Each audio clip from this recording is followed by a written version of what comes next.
நலம் காக்கும் ஸ்டாலின், உங்கள் குடும்பத்தின் நலன் அரசின் பொறுப்பு. ராமநாதபுரம் மாவட்ட ஆயுதப்படை வளாகத்தில் மாவட்ட ஆட்சியர் சிம்ரன்ஜீத் சிங் காலோன் தேசிய கொடியை ஏற்றி வைத்து வருகிறார். கூடுதல் விவரங்களோடு இணைகிறார் செய்தியாளர் பூபேஷ். வணக்கம் பூபேஷ், விவரங்கள்.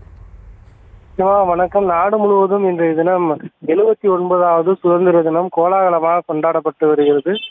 நாட்டினுடைய சுதந்திரத்திற்காக இன்னுயிர் நீத்திய தியாகிகளை நினைவு கூர்ந்து பல்வேறு கொண்டாட்டங்களில் ஈடுபட்டு வரக்கூடிய சூழலில் ராமநாதபுரம் மாவட்ட ஆட்சியர் அலுவலக வளாகத்தில் அமைந்துள்ள காவாத்து மைதானத்தில் ராமநாதபுரம் மாவட்ட ஆட்சித்தலைவர் சிம்ரன்ஜீத் சிங் காலோன் தேசிய கொடியை ஏற்றி வைத்து மூவர்ண பலூனை பறக்கவிட்டதோடு சமாதானத்தின் அடையாளமாக இருக்கக்கூடிய வெண்புறாக்களையும் பறக்கவிட்டு அந்த தியாகிகளுடைய வாரிசுகளுக்கு நலத்திட்ட உதவிகளை வழங்கி கௌரவித்து வருகிறார். அதைத் தொடர்ந்து ராமநாதபுரம் மாவட்ட காவல் மைதானத்தில் ஏற்கனவே தயாராகிருந்த இந்த அணிவகுப்பு மரியாதையை ராமநாதபுரம் மாவட்ட ஆட்சித்தலைவர் சிம்ரன்ஜீத் சிங் காலோனும் அதே போல மாவட்ட காவல்துறை கண்காணிப்பாளர் சந்தீஷும் இணையாக சேர்ந்து அதனை ஏற்று வருகின்றனர். ராமநாதபுரம் மாவட்டத்தில் 79வது சுதந்திர தின கொண்டாட்டமானது கோலாகலமாக கொண்டாடப்பட்டு வருகிறது.